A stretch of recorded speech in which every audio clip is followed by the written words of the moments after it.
Acentos. Acentos. Acentos. Acentos. Acentos, un podcast de BBVA.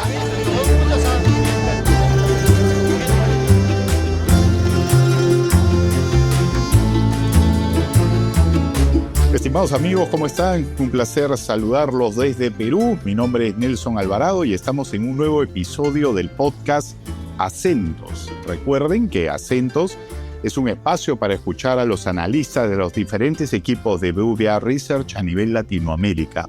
Hoy vamos a hablar de la economía peruana, que está mostrando un buen desempeño apoyada en el avance de la demanda interna. De acuerdo con las estimaciones presentadas por BBVA Research en su más reciente informe Situación Perú, los altos términos de intercambio, el inicio de construcción de nuevas minas y el impacto transitorio de la reciente liberación de fondos previsionales apuntan a que el crecimiento alcanzará el 3.1% en 2025 y en 2026.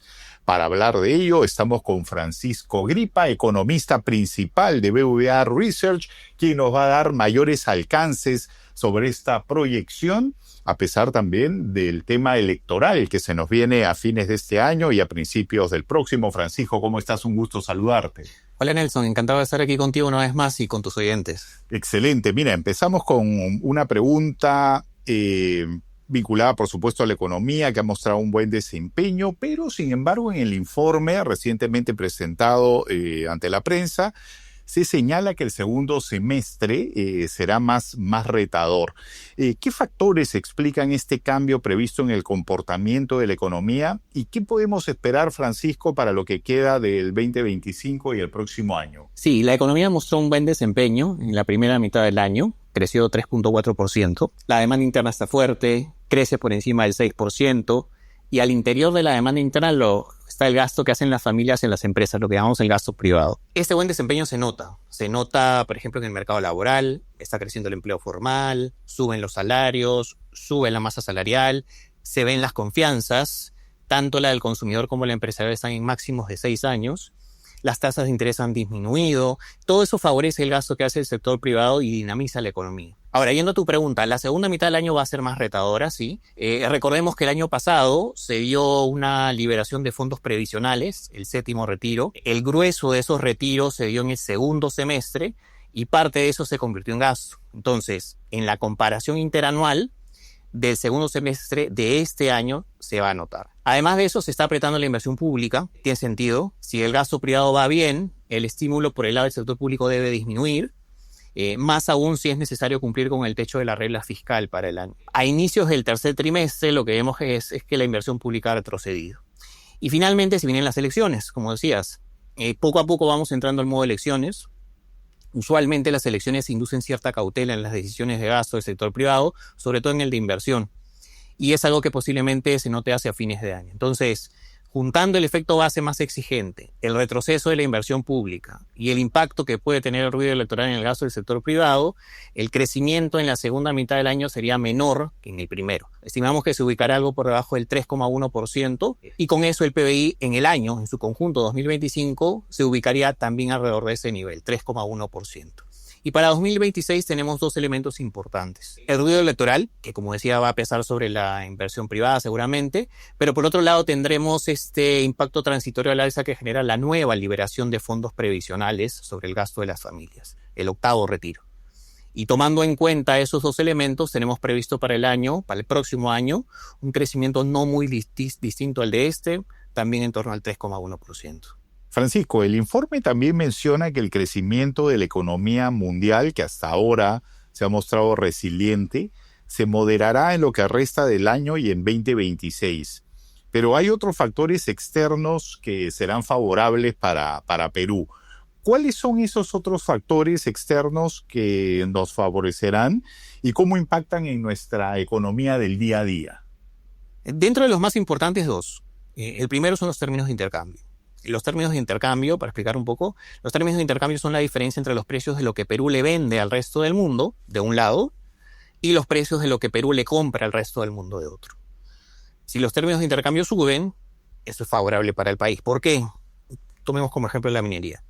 Si los precios de lo que las empresas mineras venden en el exterior suben, sube el valor de lo exportado. Es decir, suben los ingresos de las empresas mineras y de ese modo suben sus utilidades. Hay entonces más incentivos para invertir porque la inversión es más rentable. Además de eso, las empresas mineras tienen que pagar impuesto a la renta por esas utilidades. Entonces va a haber una mayor recaudación fiscal. Y por último, esa mayor cantidad de dólares que entra a la economía, porque está aumentando el valor de lo exportado, presiona a la baja el tipo de cambio. Entonces, al final del día lo que tenemos es que si suben los términos de intercambio, hay impactos positivos sobre la inversión, hay impactos positivos sobre la recaudación fiscal y hay impactos a la baja sobre el tipo de cambio. En este momento los términos de intercambio se ubican en sus niveles máximos históricos. Son los más altos desde 1951. Y eso porque el precio del cobre, el precio del oro están altos. Van a seguir en niveles elevados el próximo año. ¿Qué es lo más importante que Perú exporta? Metales. ¿Cuáles son los dos principales metales que Perú exporta? Cobre y oro. El precio del cobre va a seguir en niveles atractivos por varias razones. Porque hay demanda para la transición energética, para autos eléctricos, paneles solares, etc. Porque hay demanda para aumentar el uso de la inteligencia artificial, centros de datos, semiconductores, por ejemplo. Hay demanda para la industria de armamento, ¿no? Por estas tensiones geopolíticas. Y además el precio del cobre va a seguir en niveles elevados porque ha habido problemas en la producción de algunas minas importantes en el mundo. La República Democrática del Congo, Kamoa-Kakula, en Indonesia, Grasberg, en fin. Y esos problemas van a tardar en resolverse. El precio del oro, como decía, va a seguir en niveles elevados. El precio del oro también va a estar en niveles altos el próximo año. En resumen, los términos de intercambio de Perú van a seguir altos y eso favorece al país. Y el segundo factor externo importante va a ser el tema del costo del financiamiento externo. La Reserva Federal de Estados Unidos ha retomado ya el ciclo de recortes de su tasa de interés. Es probable que la siga rebajando en adelante porque el mercado laboral está débil en ese país, a pesar del riesgo que genera naturalmente sobre los precios el aumento de los aranceles que ha habido. Y al bajar esta tasa de interés, bajan las tasas de interés en dólares a nivel global y eso incluye a Perú. El costo de financiamiento en dólares va a disminuir. Y por otro lado, como las tasas de interés en dólares están bajando, eso disminuye el atractivo de invertir, digamos, en instrumentos en esa moneda. Y eso favorece al sol. Y entonces presiona a la baja el tipo de cambio. Entonces, los altos términos de intercambio y la disminución del costo de financiamiento son dos factores externos que van a ser positivos para Perú y que tienen impacto en nuestro día a día. Has hecho referencia, Francisco, al tipo de cambio. Y sabemos que el dólar y el sol van de la mano en Perú. Este año hemos visto al sol relativamente fuerte, pero se proyecta que podría debilitarse un poco en adelante, en la medida que se acerquen las elecciones también.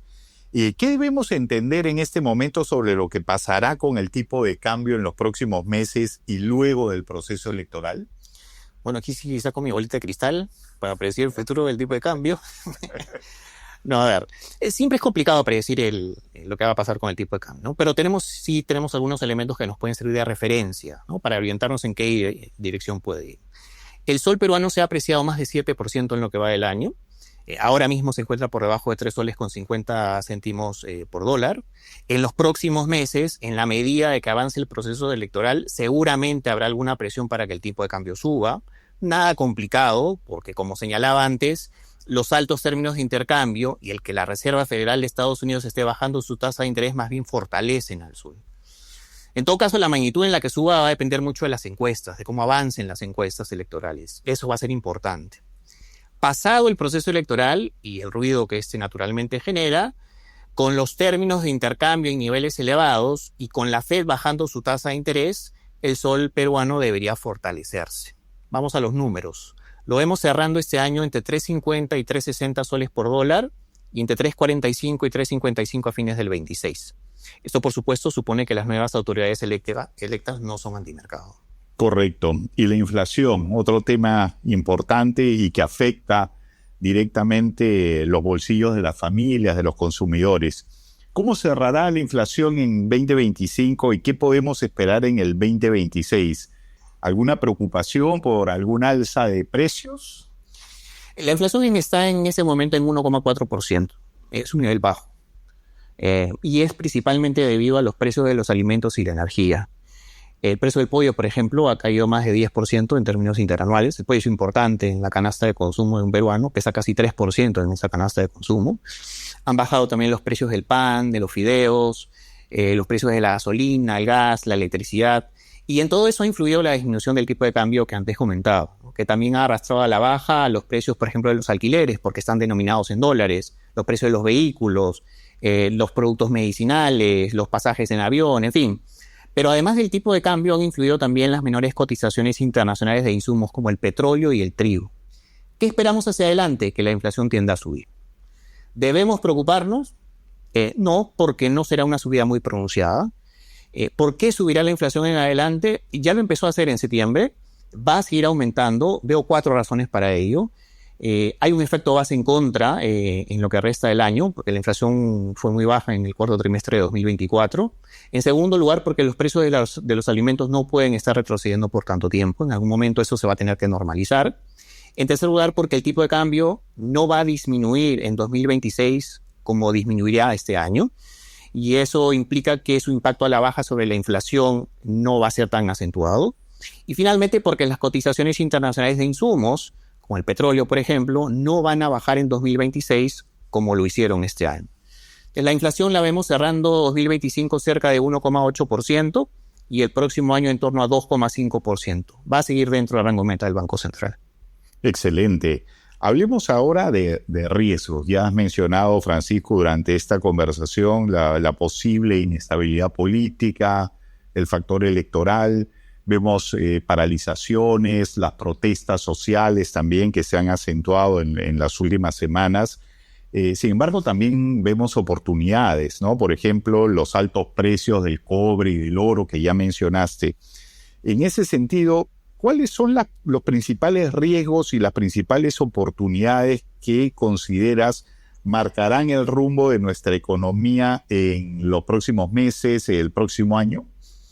Hay varios riesgos y oportunidades, Nelson, pero me gustaría centrarme en uno de ellos, en uno muy importante, el proceso electoral en el que hemos entrado. Es un riesgo porque no sabemos quiénes serán elegidos.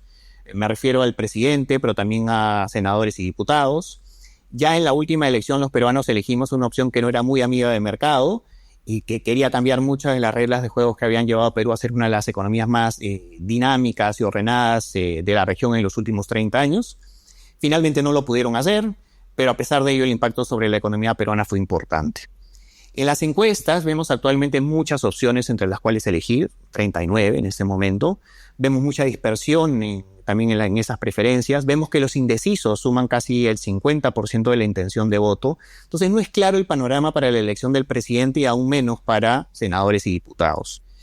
Es cierto que las opciones que en este momento encabezan las preferencias no son antimercado, pero nuevamente, con el número de indecisos, eso podría cambiar fácilmente. Entonces ahí hay un riesgo importante, un riesgo cercano.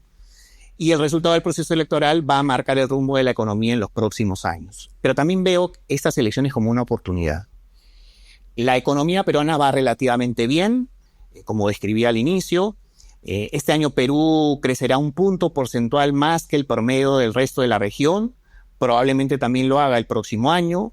No estamos entonces entrando a esta elección como en 2021. Como recordarás, en la elección de 2021 entramos cuando estábamos en la segunda ola de la pandemia, que estaba diezmando a la población peruana. La economía estaba muy debilitada, se estaba contrayendo a 2 dígitos. No, es cierto, tenemos otros problemas actualmente, pero no están principalmente relacionados con lo económico, de manera que disminuye el atractivo de propuestas electorales que busquen cambiarlo todo en la parte económica.